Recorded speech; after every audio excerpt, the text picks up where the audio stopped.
Alors, j'ai été d'abord impressionnée par la connexion qu'il y avait avec le cheval. En quelques secondes, il était au galop, au pas, changer de main, au galop, au pas, revenir et puis rester vraiment concentré sur la personne qui est avec lui. Donc moi, j'ai une sensibilité particulière au travail à pied et en liberté, et donc c'est quelque chose qui me parle et qui m'anime.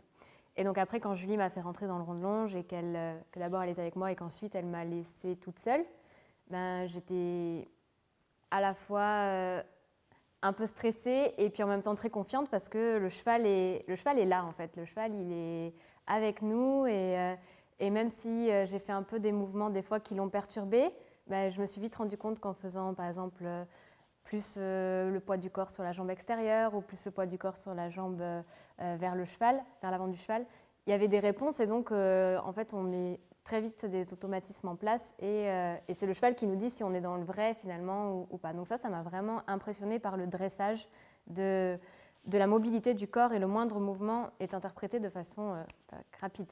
Comme ça, c'est clac, clac, clac. Il n'y a pas 3 tours de carrière avant que le cheval s'arrête. Je fais ça, hop, il est arrêté, ou je fais ça et il repart. Et ça c'était impressionnant. J'ai trouvé ça vraiment sympa.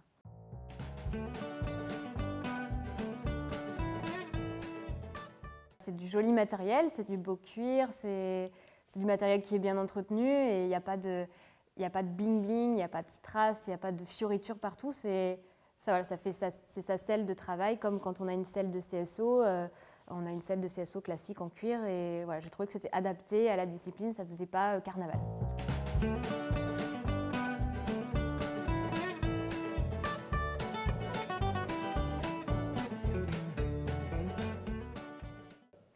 Alors au début, c'est assez déroutant parce qu'on n'a pas l'habitude d'être dans cette position assise. Moi, je suis une cavalière de CSO, donc on n'est pas aussi calé dans sa selle en fait. Et puis d'essayer un nouveau cheval, c'est toujours un peu stressant. Mais à côté de ça, j'ai trouvé que les chevaux, par leur dressage, nous mettent quand même assez rapidement en confiance. Et puis Julie a été super, Arnaud aussi par ses conseils.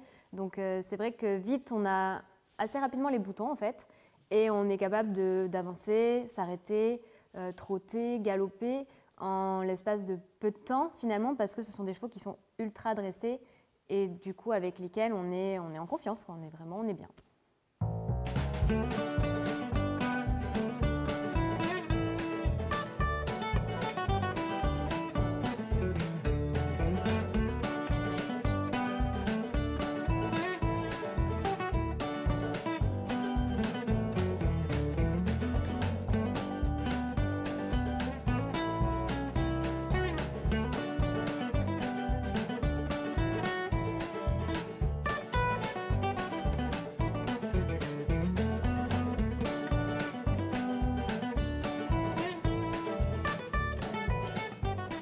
Donc, ce que j'aurais envie de dire aux autres cavaliers, c'est de s'ouvrir aux disciplines et pourquoi pas essayer l'équitation western parce que c'est quelque chose de vraiment sympa qu'on peut faire sans se prendre la tête, en même temps en étant exigeant avec soi-même en tant que cavalier pour demander des choses très précises, mais en restant dans l'esprit fun et nature et très connexion avec le cheval.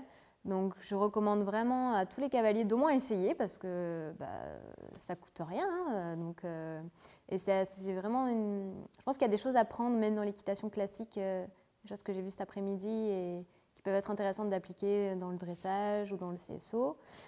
Et puis voilà, c'est une discipline qu'on peut venir essayer, notamment ici parce qu'il y a des gentils chevaux avec son copain qui n'y connaît rien aux chevaux, avec sa belle-mère qui n'y connaît rien aux chevaux, avec ses amis, avec ses parents. Voilà, je pense que vous pouvez passer un bon moment.